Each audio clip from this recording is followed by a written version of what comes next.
मोदीसँग सिधै फोन गर्न नसक्ने निकम्माले हैन अब यो प्रदीप गेवाली यो कवाडी तपाईँ इन्डो पेसिफिकमै भन्नुहोस् न उहाँ गएर हस्ताक्षर गरेर आछ यिनले नक्सै निकाल्न नसक्ने हो हैन यो नाटक त बुझ्छ नि त मान्छे अब नक्सा त नक्सा हो नक्साले के गर्छ म जमिनै फिर्ता ल्याउँछु भनेर पनि हुङ्कार गर्नुहुन्छ त्यो ल्याउनु भन्दा पहिले मदन भण्डारीको त्यो आयोग निकाल्नुपर्छ केपीले नैतिकता छ त्यो आँट छ भने यस्ता स्यालहरूले कराएको धेरै सुन्यो नक्सा ननिकाल्नुको निम्ति उनले के गरे कुतर्क गरे त हुन्छ भने नक्सा निकाल्ने के फाइदा छ हामी त देशै ल्याउँदैछ महाकाली सन्धि गर्दाखेरि यिनी एमालेहरू यो मैले झुटो कुरो गरेको छैन यथार्थ हो यिनी जति पनि एमाले सडक छाप यिनी चाहिँ चप्पलीहरूले काठमाडौँमा घर बनाए नि महाकालीको पैसाले घर बनाएको छैन एमाले त्यसै फुट्या हो र पोखरी खनेर निकालेको चाहिँ सानो तिरतिरे खोरालाई उनले महाकाली नदीको उद्गम भनेको छ यो माधव नेपाल र केपीको यो अपराधी ग्याङले महाकाली सन्धि यस्तो घृणित तरिकाले गर्यो कि मनमोहन त्यसको विरुद्धमा थिए मनमोहन अधिकारी यिनी अपराधीहरूले कुन मुखले चाहिँ तपाईँको बोलिरहेका छन् भन्छु क्या मैले अहिले यिनी अपराधी हुन् मान्छे बराल्ने अपराधी हुन् मेरो उनको आँखा फुटेका छन् सुगौरी सन्धिको नक्सा हेर्न सक्दैन उनीहरू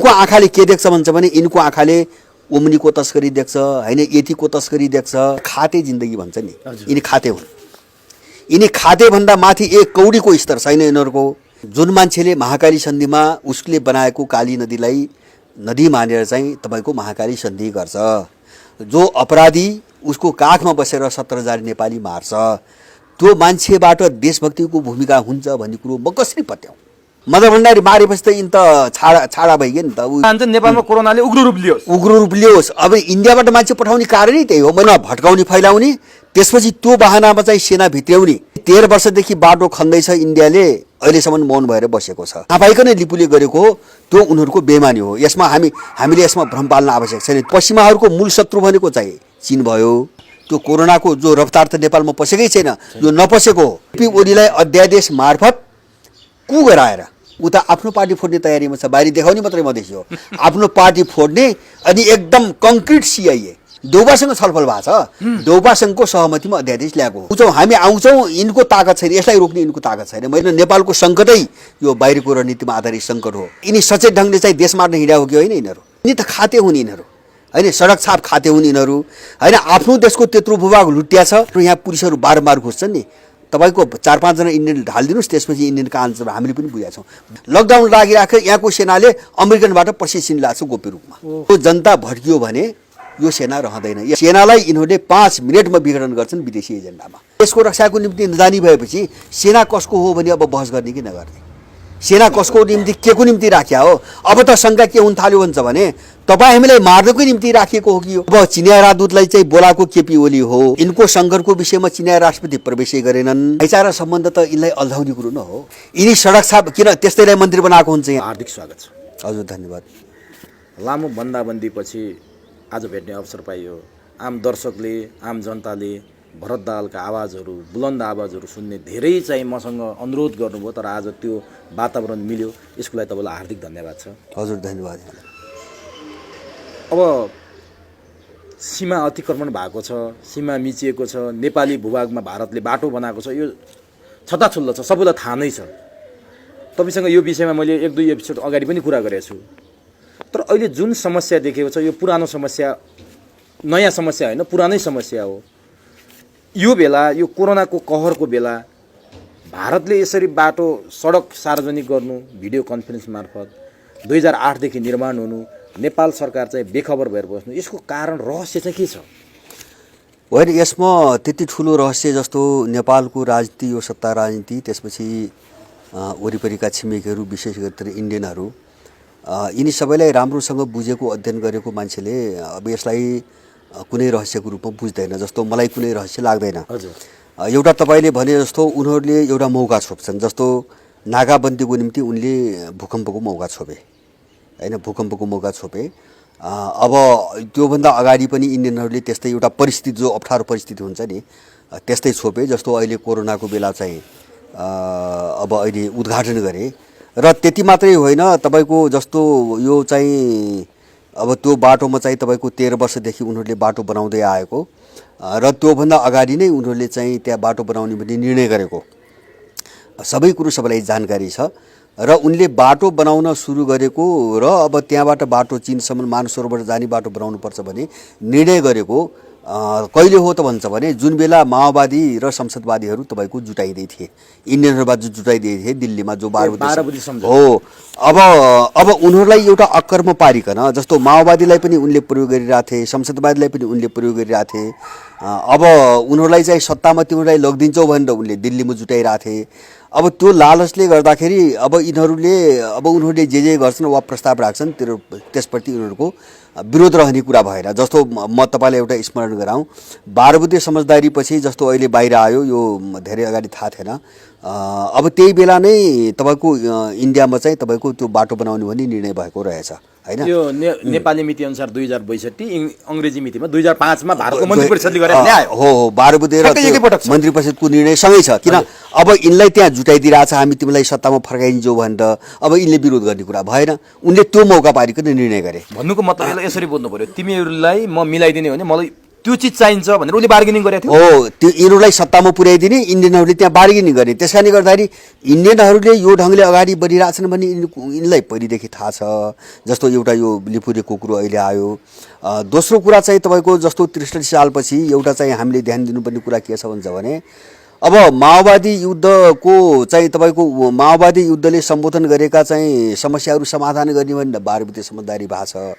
तर 63 सालमा संसद पुनर्स्थापना भएपछि यो 7-8 दलको नाममा भएको पहिलो सहमति, राजनीतिक सहमति जन्मको आधारको नागरिकता ऐन, जबकि कसैको एजेन्डा थिएन। अलिकति रोके, जुन कुरा अहिले लिपुलेक गुन्जी हुँदै बाटो भारतले निर्माण गर्यो नि, यो त्यति बेला नै भएको सहमति जुन लिखित छैन, अदृश्य सहमति गरे यिनीहरूले, त्यस्तै त्यति बेला नागरिकताको पनि जन्मको आधारमा अदृश्य सहमति गरिसकेको। अदृश्य सहमति नभइकन जस्तो 63 सालमा संसद पुनर्स्थापना भएपछि त्यो दलको नामबाट भएको पहिलो सहमति जन्मको आधारको नागरिकता ऐन बनाउने। तर 12 बुद्धेमा त त्यो काहीँ पनि थिएन। छैन त्यो उनीहरूको शर्त हो नि त, बार्गेनिङ त भएछ त्यहाँ, जेन्टल एग्रिमेन्ट। नत्र भने त्यो नागरिकता ऐन जन्मको आधारका ऐन चाहिँ त्यो 8 दल मध्ये कुन दलको एजेन्डा हो, त्यो त देख्नु पर्यो नि दुनियाँले।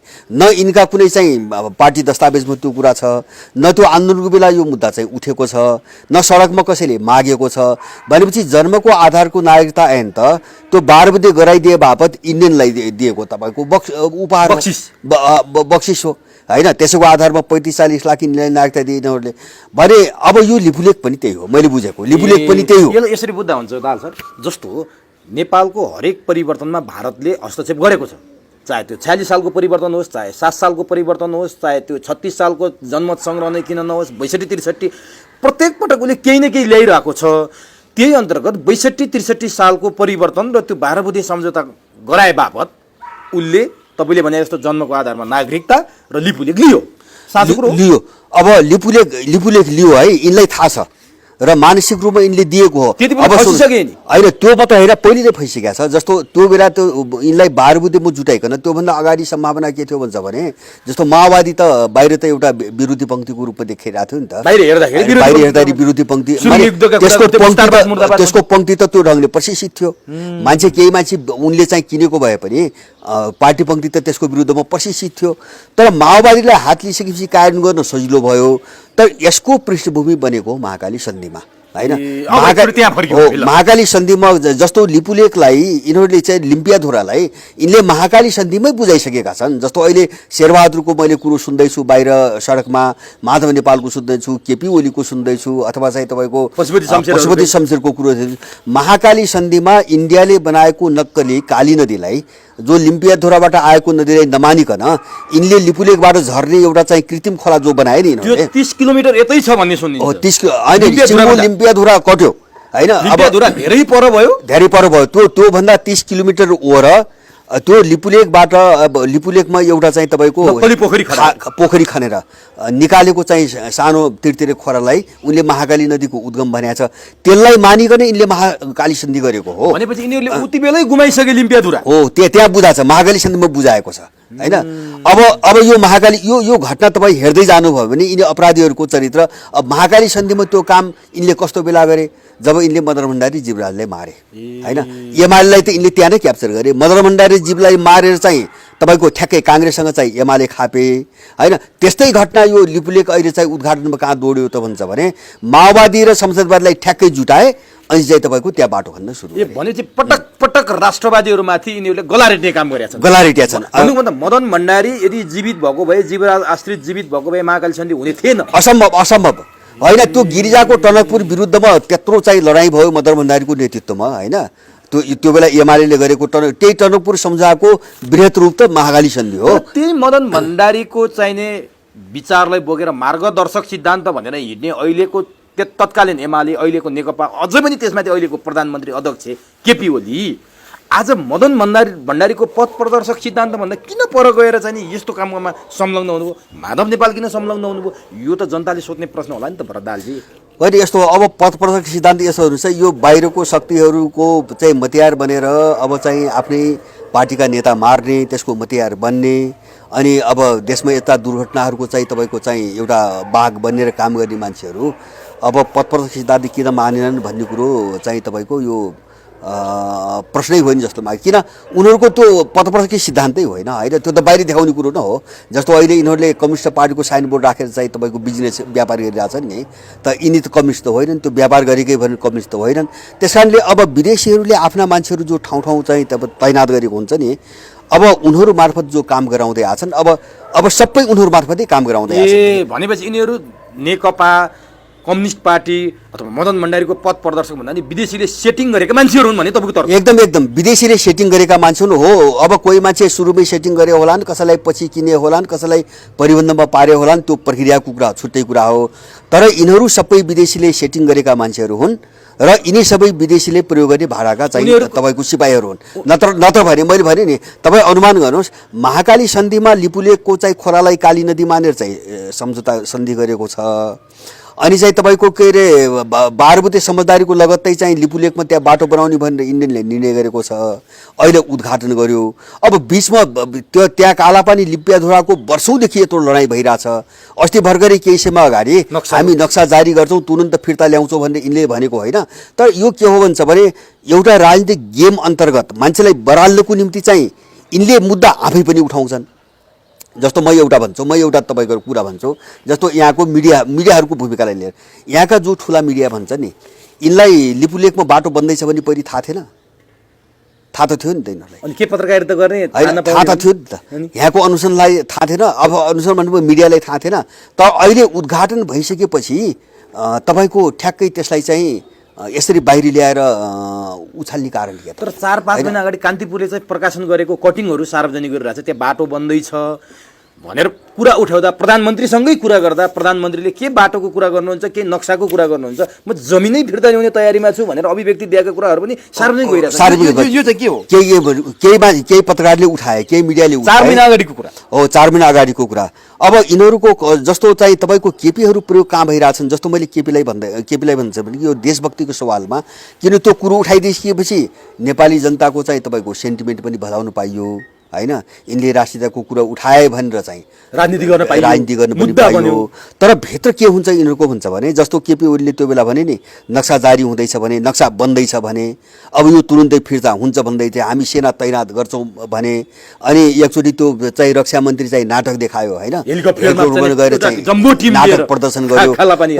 यिनीहरूले यस्तो कुन बेला गर्छन् भन्छ भने, जस्तो अहिले कुन बेला गर्छन् भन्छ भने यो ग्लोबल लडाइँमा जस्तो अहिले यो के हो, यिनी दलको नामबाट जो आछ नि होइन, यो विरोध के हो भन्छ भने यो अन्तर्राष्ट्रिय शक्तिहरूले यो चाहिँ वातावरण गिजोलेर, जस्तो हाम्रो वरिपरि कसका विरुद्धमा चाहिँ कुन बेला के मुद्दा उछाल्ने र मान्छेको ध्यान डाइभर्ट गर्ने अथवा बार्गेनिङ गर्ने, त्यो रणनीति अनुसार चाहिँ यिनलाई सडकमा उतार्छ होइन। यिनले गर्ने चाहिँ होइन, सडकमा यिनलाई हुने फाइदा नाटक एउटा चाहिँ तपाईँको नेपाली जनतामा त हामीले त उठाछौँ नि त भन्ने एउटा पार्ने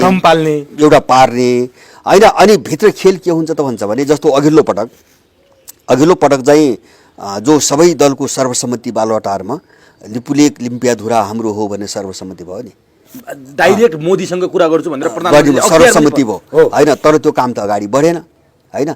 अनि चाहिँ यिनीहरूलाई सुन्नुहोस् है, यिनीहरूलाई पश्चिमाहरूले के गराउँछ, मैले पश्चिमा भन्ने शब्द प्रयोग गरेँ अहिले। जस्तो इन्डिया चाहिँ यो अहिलेको ग्लोबल अन्तर्राष्ट्रिय राजनीतिमा चाहिँ तपाईँको यो तानातान चेपुवामा छ। जस्तो चाहिँ पश्चिमाहरूको चाहिँ एसियामा पुरै युद्ध भड्काएर होइन आफ्नो वर्चस्व चाहिँ यथावत राख्ने जो उनको मिसन छ नि, त्यो मिसन अन्तर्गत उनीहरूले एसियामा चाहिँ इन्डियालाई हात लिएर यो बाँकी देशका विरुद्धमा एउटा सैन्य मोर्चा इन्डियालाई बनाउनु खोजिरहेछ होइन। अब उनको त्यो रणनीति बुझेर अब जस्तो चिनियाहरू र रसियनहरूले त्यो पश्चिमाहरूको चाहिँ तपाईँको कब्जाबाट इन्डियालाई निकालेर उनको त्यो षड्यन्त्रबाट चाहिँ तपाईँको एसियालाई जोगाउन खोजिरहेछ। अब यो तानातानमा जो इन्डिया परिरहेछ नि, अनि कतिपय अवस्थामा कस्तो हुन्छ भन्छ भने इन्डियनहरू अलिकति मत्थर भए जस्तो पश्चिमाहरूको ठ्याक्कै रणनीतिमा उनले बनाएकै रणनीतिमा ठ्याक्कै इन्डियालाई मुभ गर्न सकिने स्थिति भएन भने यिनीहरूलाई दबाब दिन, यिनलाई तर्साउन, बार्गेनिङ गर्न यहाँ उचाल्छन्। नेपाल टुल्स प्रयोग गर्छन्। नेपाल टुल्स प्रयोग गर्छन् उनीहरूले। जस्तो कालापानी इन्डियनहरूले त सारा नेपालको सिमाना त खाँदै आएको छ, त्यो त सबैले बुझाएको कुरो भयो। अनि त्यहाँ उचालिदिए अब इन्डियनहरूप्रति घृणा त छ नेपालमा। अनि त्यो उचालिदिइसकेपछि अनि छरछिमेकहरूमा एउटा खालको इन्डिया विरोधी वातावरण बनाएर अनि त्यहाँ बार्गेनिङ गर्ने उनीहरूसँग बार्गेनिङ गर्ने र अन्तर्राष्ट्रिय समीकरणमा चाहिँ तपाईँको इन्डियाबाट फाइदा लिने यो गेम अन्तर्गत यहाँ यिनी दलहरू परिचालित अहिलेको यो पछिल्लो कडी यही हो होइन। अघिल्लो पनि त्यही हो। अघिल्लो पटक जो यिनको लिम्पियाधुरा कालापानी भन्ने कुरो भयो नि, अघिल्लो कडी पनि यही हो। मैले भने नि यो होइन भने तपाईँ आफै अनुमान गर्नुहोस्, यदि यिनको भावना राम्रो भएर हो भने महाकाली सन्धि रद्द गर्नु परेन। मैले भने यो स्वीकृति दिनले महाकाली सन्धिमै गरिसकेका छ। महाकाली सन्धि गराउनमा पनि पश्चिमाहरूको केही खेल छ होइन, पश्चिमाहरूको पनि हुनसक्छ। अब त्यति मैले भन्न सक्दैन। महाकाली सन्धि जस्तो यहाँका दलहरूको चरित्र, यिनको लिङ्क हेर्दाखेरि त अब त्यो पश्चिमा कनेक्सन पनि पहिलेदेखि नै चाहिँ स्पष्टै देखिन्छ होइन। अब त्यसमा पनि तपाईँको इन्डियनहरूको हुने नै भयो। मैले भने नि त्यो बेला शेरबहादुर देउबा, माधव नेपाल, पशुपति शमशेर तिनवटा पार्टीका नेतृत्व गर्ने तीनजना मुख्य पात्रहरू होइन। एउटा प्रधानमन्त्री छ होइन, एउटा विपक्षी दलको नेता छ, अर्को जलस्रोत मन्त्री छ। भनेपछि अब एउटा त अब लिपुलेखमा इन्डियनहरूले चाहिँ बनाएको नक्कली काली नदीलाई चाहिँ आधार मानिकन यिनले महाकाली सन्धि गरे। पहिलो कुरा लिम्पियाधुरा त त्यही न बुझाए यिनीहरूले। तर 1816 को सुगौली सन्धि अनुसार हाम्रो सिमाना चाहिँ लिम्पियाधुरा होइन र? लिम्पियाधुरा होइन, 1816 मात्र होइन, तपाईँको 1867सम्मको नक्सामा त्यही छ। त्यो बिचमा पटक पटक सम्झौता भएको छन्, पत्राचार भएको छन्। लिम्पियाधुरासम्मै नेपालको सिमाना हो भन्ने छ।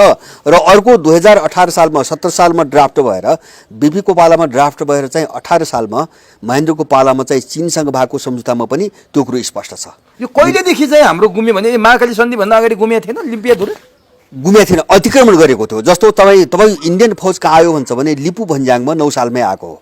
जस्तो चाहिँ उनीहरूले इन्डियन सैनिक मिसन भनेर मातृका कोइरालाको पालामा होइन जो निर्णय गरे, इन्डियन सैनिक मिसन नेपालमा ल्याउने निर्णय गरे। त्यसपछि त्यो निर्णयपछि एउटा टुक्री लिपु भन्ज्याङमा गएर बस्यो होइन, इन्डियन एउटा टुक्री मात्रै बस्यो, त्यति थियो।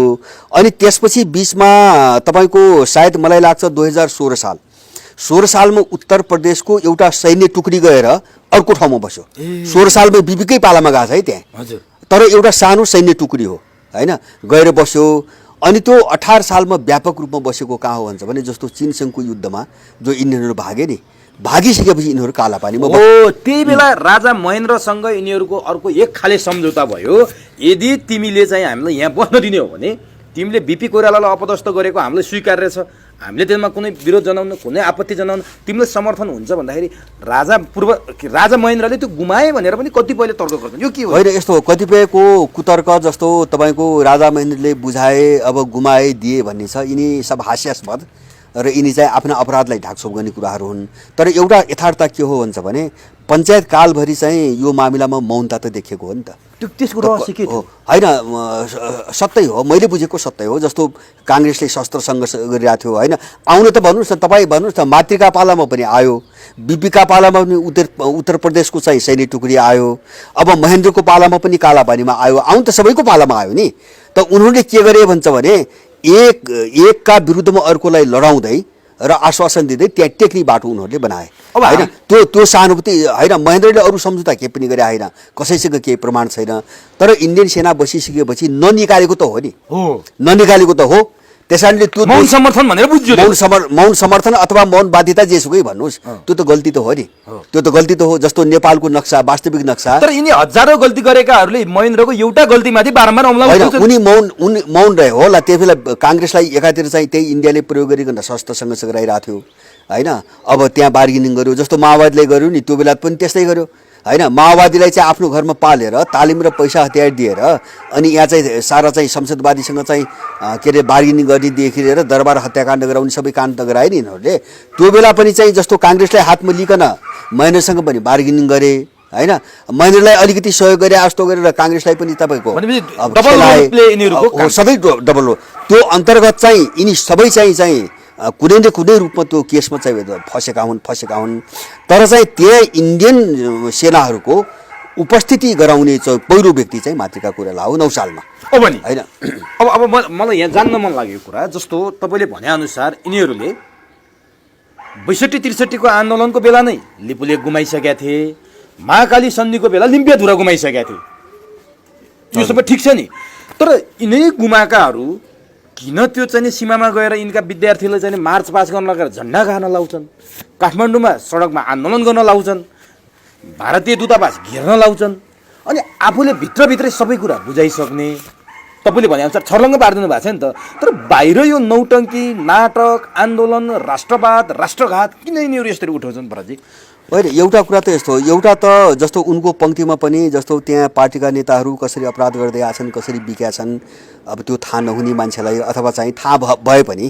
अब सबै मान्छे त उनीहरू जस्तो अपराधी त छैन एउटा त त्यो पङ्क्तिमा देशप्रतिको जो भावना हो नि त्यो भावनाले पनि उनीहरू भड्किन्छन् एउटा कारण त्यो हो अब स्वाभाविक पनि हो उनीहरू नेपाली हुन् नि त जस्तो शेरबहादुर अब माधव नेपाल प्रचण्ड अथवा चाहिँ केपी ओली जस्ता पशुपति जस्ता बिकिसकेका अपराधी त होइनन् उनीहरू अब त्यो कारणले पनि उनीहरू निस्कन्छन् होइन एउटा चाहिँ इमोसन उत्तेजना भएर निस्कन्छन् दोस्रो कुरो के हुन्छ भन्छ भने त्यो दलहरूले आफ्नो अपराधलाई ढाकछोप गर्न र माने त्यो विषयतिर चाहिँ नेपालीहरूको ध्यान चाहिँ फेरि नजाओस् जो इतिहास खोतल्ने बाटोतिर नेपालीको ध्यान नजाओस् भनेर अब यिनीहरूलाई उफार्छन् सचेत ढङ्गले उफार्छन् मैले तपाईँ अनुमान गर्नुहोस् मैले भने नि एउटा महाकाली सन्धिको कुरा गरेँ मैले होइन जसले चाहिँ इन्डियाको काली नदीलाई मानिकन सन्धि गरेको छ होइन डुप्लिकेट काली नदीलाई चाहिँ महाकाली काली नदी भनेर सन्धि गरेको छ अब जसले चाहिँ 62-63 को 12 बुँदे समझदारीको सेरोफेरोमा त्यहाँ भएको निर्णय आजसम्म लुकाएर राखेको छ यिनीहरूले गरेका निर्णय त यिनलाई त थाहा थियो नि हामीले पो पछि थाहा पायौँ आजसम्म लुकाएर राखेको छ होइन अनि 13 वर्षदेखि बाटो खन्दैछ इन्डियाले अहिलेसम्म मौन भएर बसेको छ र त्यति मात्रै होइन मैले अर्को पनि सोच्छु यिनको देशभक्ति मैले के देख्छु भन्छ भने जस्तो एमसीसीलाई अब कानुनी रूपमै अमेरिकाको कानुन लाग्ने गरी होइन नेपाल बेच्न चाहिँ मन्जुरी गर्नेहरूले होइन काला पानी लिम्पियाधुरा कुन नैतिकताले कुरो उठायो भने यिनी सबै खेलौना हुने यिनीहरू यिनी प्यादा हुने यिनीहरू होइन जस्तो उनीहरूले मैले भने नि जस्तो काङ्ग्रेसले चाहिँ एक दुई दिन जति उफार्यो अब हिजो चाहिँ तपाईँको सडकमा नजाओ भने चेतावनी दिइसक्यो यो के हो उनीहरू उताबाट यिनीहरूलाई आदेश आइसक्यो फेरि होइन आदेश होइन आदेश आउनै परेन जस्तो यिनले चाहिँ मान्छेलाई भ्रम पार्नको निम्ति एक दिन सडकमा उतारे जान दिए अब भित्रभित्र अब नजाऊ भनेपछि त जस्तो आन्दोलन सधैँभरि कन्टिन्यू चलेको त हुँदैन त मत्थर हुन्छ नि त जुलुस प्रदर्शन पनि होइन महिनौसम्म वर्षौसम्म त चलिराख्दैन अनि चाहिँ बाहिर विरोध गरेको चाहिँ नाटक पनि देखाइहाल्ने आम मान्छेमा भ्रम पार्ने अनि तिनलाई फिर्ता लिएर उनको तपाईँको के अरे चौकीदारी पनि गरिहाल्ने अब रणनीति यही हो यिनको पहिलेदेखि रणनीति यही हो त्यस कारणले मैले भनेको के हुन्छ भने हामीले यो अपराधी चाहिँ तपाईँको जो ग्याङ छ नि दलको नामको अब यसलाई बुझिकन र यससँग अन्तर्राष्ट्रिय शक्तिहरूको सम्बन्धलाई राम्ररी हेरिकन होइन हामीले यस्ता मुद्दाहरूमा जस्तो राष्ट्रियता अथवा जनताका चाहिँ समस्याहरूका मुद्दाहरूमा हामीले आफ्नो ध्रुवीकरण चाहिँ गराउन सकेनौँ होइन यिनले त राम्रो गरे भनेर बहकिन थाल्यौँ भने हामी सधैँभरि यसै गरी फसिराख्छौँ तपाईँले सामाजिक सञ्जालमा एउटा पछिल्लो स्टाटस तपाईँको कुरा गर्दैछु जसरी अघि भन्नुभयो काङ्ग्रेसले सडकमा मान्छे उतार्यो फेरि फिर्ता बोला भन्नुभयो तपाईँले अब तत्कालीन एमाले तत्कालीन माओवादी मिलेर नेकपा बनेको छ नि तिनीहरूले पनि केही दिन मान्छे उतार्नेछन् अनि फिर्ता ल्याउनेछन् भनेर सङ्केत गर्नुभएको थियो त्यो पनि हो होइन फिर्ता हुन्छ यसमा शङ्कै छैन यो त हामीले जस्तो अघिल्लो कम्युनिस्ट बनाउँदा अरूको पनि फिर्ता हुन्छ होइन कम्युनिस्टलाई तपाईँले के देख्नु भएको छ र यो त राष्ट्रवादी भनेर चरित्रित नै मैले भने त्यो यिनको त्यो छुट्टै कुरो व्यापार हो मैले भने नि मैले चाहिँ तपाईँको अब त्यही इन्डियनसँग मिलेर पैसा खाएर आफ्नो पार्टीको नेता मार्ने हत्यारा अनि चाहिँ त्यसकै घरमा बसेर त्यसकै बन्दुक चलाएर चाहिँ 17,000 नेपाली मानिस हत्यारा तपाईँ कसरी कम्युनिस्ट बन्ने हुन्छ यो त त्यो खोलमा जस्तो कम्युनिस्ट खोल त एउटा पपुलर बन्ने मान्छेको जनमत बटुल्ने एउटा चाहिँ तपाईँको छाता न हो त्यो होइन त्यो छाता त मिसु त जसले पनि गर्छ एउटा अपराधीले पनि गर्छ होइन तपाईँ आखिर प्रयोगै गर्ने हो माने त्यो छाताबाट कम्युनिस्ट नाम गरेको छाताबाट जबसम्म उनले काम गर्न सक्छन् त्यो बेलासम्म त गराउँछन् नि अनि त्यसबाट काम हुन बन्द भयो भने त्यो छाता चाहिँ फ्याक्ट्री हुनुपर्छ अनि तपाईँले अघि एउटा कुरा उल्लेख गर्नुभएको थियो जस्तो जब जब नेपालमा आपत पर्छ तब तब भारतले केही न केही षड्यन्त्र यहाँ गर्छ चाहे त्यो 2072 सालको भूकम्प बेला नाकाबन्दीको कुरा होस् चाहे त्यही भूकम्पको बेला 2072 साल जेठमा भारतका प्रधानमन्त्री चिनको भ्रमणमा गएर रहेछन् लिपु लेकमा बाटो खोल्ने भारत र चिनले त्यही बेला सम्झौता गरेका रहेछन् 2072 जेठमा नेपाली मिति अनुसार 2015 सालमा भने अङ्ग्रेजी मिति अनुसार भनेपछि चिनले मौनता साध्नु चिनले त्यति बेला सहमति गर्नु यो त नेपाली भूमिमा यो त्रिपक्षीय वार्ता हुनुपर्ने त्रिपक्षीय सम्झौता हुनुपर्ने त्यसमा नेपालको भूमिका किन यिनीहरूले देखेनन् भारतले त देखेन चिनले त नेपालमाथि हस्तक्षेप गर्दैन भनेर बुझिन्थ्यो चिनले पनि किन देखेन तपाईँले चिनलाई पनि नजिकबाट निहाल्नु भएको छ होइन चिनले नदेखेको होइन जस्तो चिनसँग 2018 सालमै सीमा सम्झौता भएको छ होइन अब त्यो उनीसँग भएको सम्झौतामै त्यो क्षेत्रको सबै चाहिँ मैले त्यो पढेको हुँ त्यो सबै चाहिँ त्यहाँका ठाउँहरूको सबै किटानी गरेर त्यहाँ चाहिँ उल्लेख गरिएको छ चिनलाई थाहा नभएको होइन त्यो मात्र होइन योभन्दा अगाडि है यो 62-63 भन्दा अगाडि यो कालापानीको विषयलाई लिएर नेपालमा जति पनि विरोध भए त्यो बेला चाहिँ चिनिया राजदूतहरूले बोलेका कुराहरू पनि प्रमाणको रूपमा छन् यो नेपाली भूमि हो भनेर चाहिँ तपाईँको बोलेका प्रमाणहरू छन् उनले थाहा पाइकन लिपुले गरेको त्यो उनीहरूको बेमानी हो यसमा हामीले यसमा भ्रम पाल्न आवश्यक छैन त्यो बेमानी हो तर अब त्यससँग जोडिएका दुईटा कुराहरूलाई चाहिँ मैले अलिकति यहाँ राख्न चाहन्छु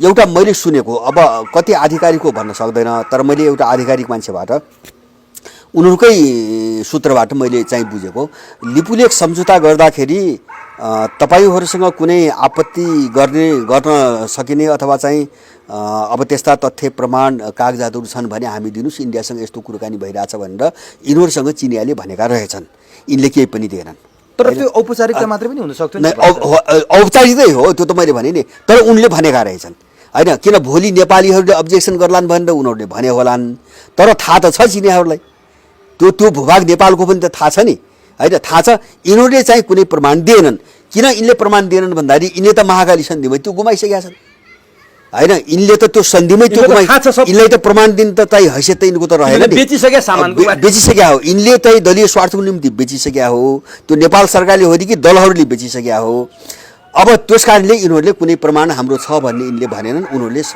सम्झौता गरे लिपुलेख सम्झौता गरे अब गर्ने कारण के हो त भन्छ भने चिन पनि त विदेशी हो त्यो त हामीले बुझ्नु पर्यो नि हाम्रो यहीँको ठिक छ नेपालभित्रको मामिलामा कसले हस्तक्षेप गरेको छ कसले बढी कसले कम त्यो छुट्टै कुरा होला होइन आधारभूत रूपमा हाम्रो खतरा को हो को होइन त्यो हाम्रो छुट्टै बहस छ तर चिनियाहरूले पनि तपाईँको गलत ढङ्गले चाहिँ हात हालेको त हो लिपुलेख सम्झौतामा उनीहरूले किन त्यसो गरे त भन्छ भने जस्तो उनले दुईटा पाटोबाट हेरे अब नेपालको जति पनि सत्तामा मान्छे छ दलमा मान्छे छ सबै उनको एजेन्ट छ होइन या त सिआएको छ या रहेको छ अब यिनले अब नेपालको आफ्नो राष्ट्रको कुरा गर्ने पनि होइन उठाउने पनि होइन अगाडि बढ्ने पनि होइन त अब यिनीहरूलाई हेरिकन नेपाल भन्दा एउटा अन्तर्राष्ट्रिय ग्लोबल राजनीति कसरी गयो भन्छ भने जस्तो इन्डिया एउटा चाहिँ अहिले विश्वको यो लडाइँमा पूर्व र पश्चिम अथवा एसिया र चाहिँ तपाईँको पश्चिमी जगत भन्ने जो लडाइँ अहिले छ नि अब यो लडाइँमा इन्डिया चाहिँ तपाईँको एसियाको की फ्याक्टर हो होइन किन यो जस्तो युद्ध रणनीतिमा चाहिँ अब कस्तो हुन्छ भन्छ भने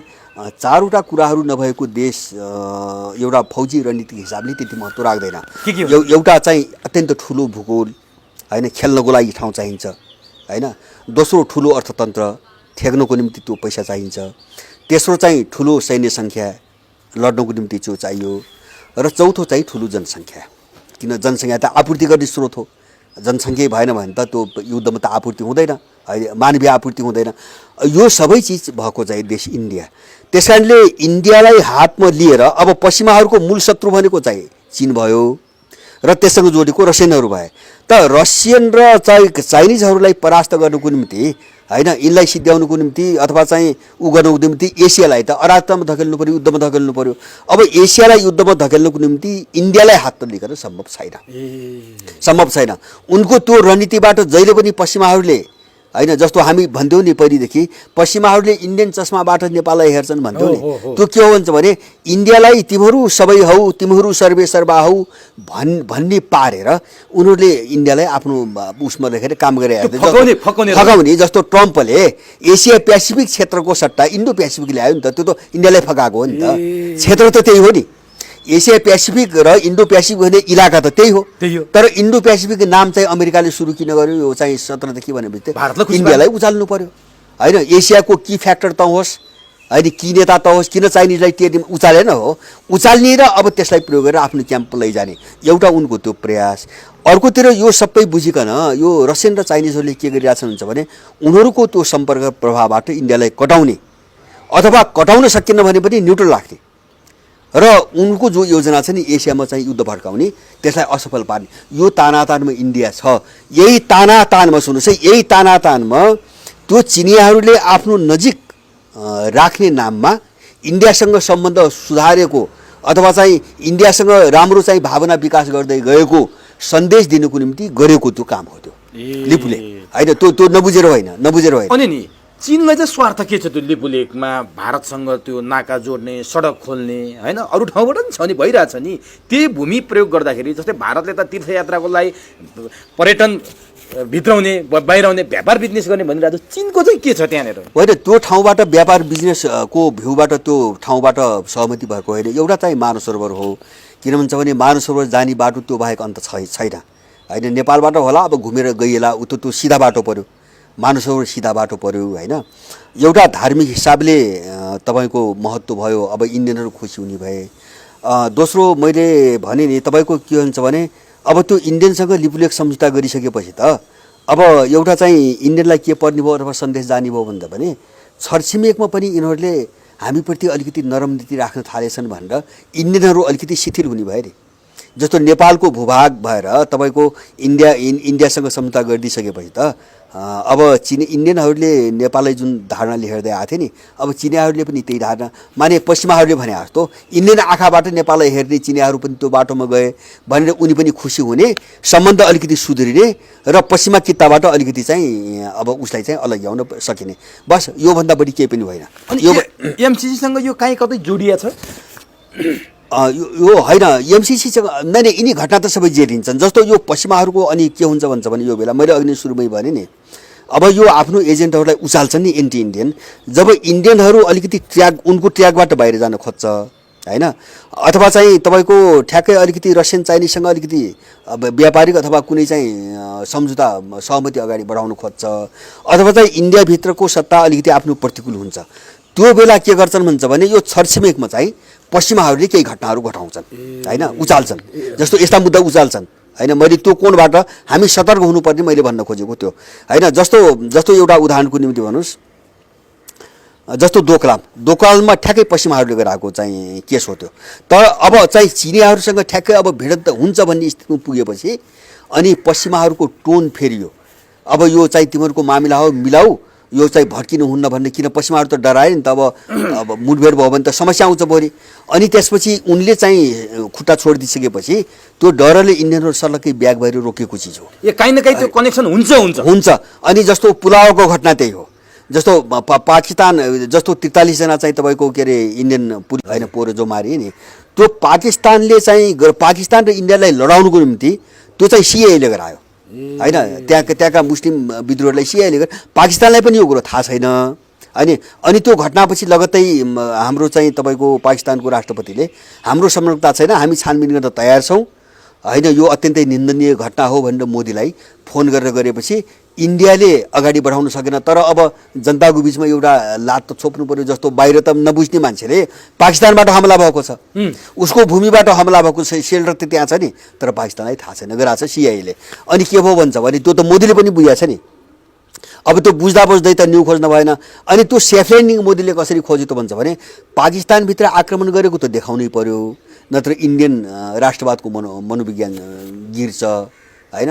पाकिस्तानले जे पनि गरिदिनु रहेछ भन्ने पर्छ बाहिरको मासलाई भनेर उसले सर्जिकल स्ट्राइक भन्यो नि सर्जिकल स्ट्राइक भन्यो तर आक्रमण कहाँ गर्यो जङ्गलमा होइन जङ्गलमा मान्छेको बस्ती नभएको ठाउँमा आक्रमण गर्यो हो 350 जना आतङ्कवादी हामी चाहिँ गिरायौँ भने प्रचारबाजी गर्यो एकजना पनि मान्छे मरेको थिएन त्यहाँ अब त्यसरी उनीहरूले सेफ ल्यान्डिङ गरे किन यिनी सबैले के बुझ्यो भन्छ भने खेल अरू कसैको छ भनेपछि यो हरेक कुरामा काहीँ न काहीँ पश्चिमाहरू जोडिन्छन् जस्तो अहिले पनि चाहिँ तपाईँको के हो भन्छ भने जस्तो अहिले चाहिँ भयो नि अब यो त पहिलेदेखि हुँदै आछ जस्तो चाहिँ अब एन्टी इन्डियन चाहिँ सेन्टिमेन्ट यहाँ भड्काइदिइसकेपछि उनलाई च्याप्न र बार्गेनिङ इन्डिया त अप्ठ्यारोमा पर्छ नि त इन्डिया त अप्ठ्यारोमा पर्दै गएको छ अनि उनीसँग उनीहरू बार्गेनिङ गर्छन् लगाम त्यहाँ लाउँछन् जस्तो अब चीनसँग रसियनसँग जस्तो रसियन हतियार त्यही भयो अमेरिकाले अब्जेक्सन गर्यो नि रसियनहरूसँग अरबौँ डलरको यो चाहिँ मिसाइलहरू किन्ने हतियार किन्ने निर्णय गरेपछि अमेरिकनहरूले आपत्ति नै जनाए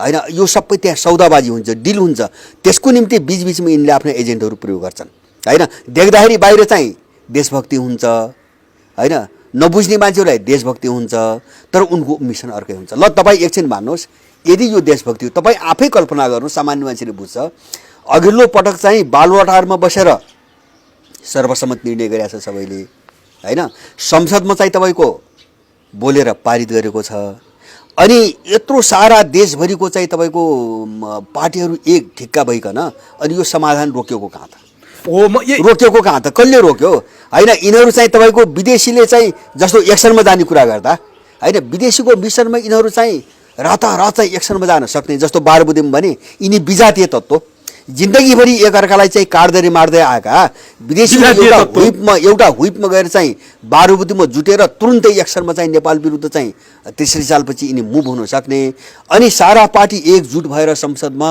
बालुवाटारमा यो सहमति गराएर यिनले नक्सै निकाल्न नसक्ने होइन यो नाटक त बुझ्छ नि त मान्छे अब म यहीँनिर आउँदैछु जस्तो गएको कार्तिक 18 गते भारतले नक्सा सार्वजनिक गर्यो एक हप्तासम्म त सरकार बोल्दै बोलेन चुप लाग्यो एक हप्तापछि एउटा विज्ञप्ति निकाल्यो त्यो पनि बेनामे हस्ताक्षर विहीनको विज्ञप्ति निकाल्यो त्यो पनि निर्याताको पराकाष्ठ थियो होला त्यही बिचमा जनदबाव स्वतःस्फूर्त बढ्यो त्यो बढिसकेपछि प्रधानमन्त्री ओलीले चाहिँ सर्वदलीय बैठक बोलाएपछि म मोदीसँग कुरा गर्छु नक्सा सार्वजनिक गर्छु सबै गर्छु भनेको तपाईँले भने जस्तै त्यो काहीँ न काहीँ यिनीहरू कसैको प्यादा बने हुनाले रोकिया हो होइन प्यादा यस्तो हो जस्तो यहाँ कस्तो हुन्छ भन्छ भने यस्तो कस्तो हुन्छ भने यो मान्छेलाई धेरै अनौठो लाग्छ कतिपय मान्छेले त मलाई आरोप लगाउँछ पनि भन्छन् होइन अब बढी चाहिँ आक्रामक रूपमा प्रस्तुत हुन्छ नकारात्मक भएको भन्छन् तर चाहिँ एउटा चाहिँ होइन अब त्यो भन्ने मान्छेहरूका कुराहरू सधैँ गलत साबित भएको छन् एउटा चिज के हुन्छ जस्तो तपाईँ उनीहरू के गर्छन् भन्छ भने जस्तो म माओवादी युद्धकालको कुरा हेर्छु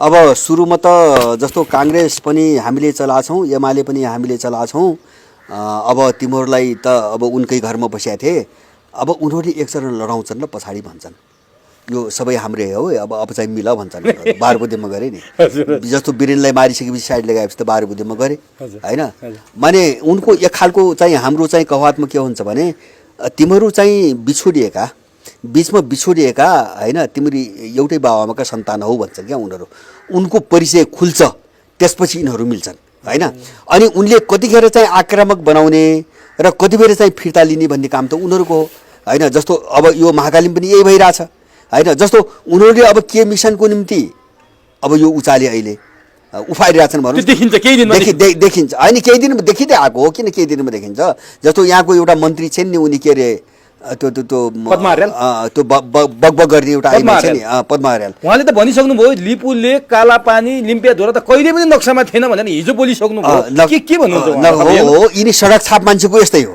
यिनी सडक छाप किन त्यस्तैलाई मन्त्री बनाएको हुन्छ यहाँ होइन उनको सिफारिसमा होइन उनका आँखा फुटेका छन् सुगौरी सन्धिको नक्सा हेर्न सक्दैन उनीहरू होइन 1867सम्म चाहिँ तपाईँको 2-3 पटक बिचमा सर्वे भएको छ सम्झौता भएको छ कागजहरू आदान प्रदान भएको छन् यिनका आँखाले काम गर्दैनन् यिनको आँखाले के देख्छ भन्छ भने यिनको आँखाले ओम्नीको तस्करी देख्छ होइन यतिको तस्करी देख्छ होइन बालुवाटार देख्छ सुनकाण्ड देख्छ यिनका आँखाले देश देख्दैन दलालहरूको त्यो समस्या हो त्यसकारण यिनको दिमागले देश पनि देख्दैन र यिनी बकवास गर्नुको निम्ति त्यो सत्तामा चाहिँ उठाइएका मान्छेहरू हुन् त्यसकारण यिनी मन्त्री जस्तो मान्छेको त्यो अभिव्यक्ति गैर जिम्मेवार होइन होइन गैर जिम्मेवार मात्र होइन हेर्नुहोस् मैले एउटा भाषा प्रयोग गर्छु यो मैले कसैलाई अपमान माने त्यो पेसा गर्ने अनाथहरूलाई मैले अपमान गर्नु भने एउटा खाते जिन्दगी भन्छ नि यिनी खाते हुन् यिनी खाँदेभन्दा माथि एक कौडीको स्तर छैन यिनीहरूको होइन।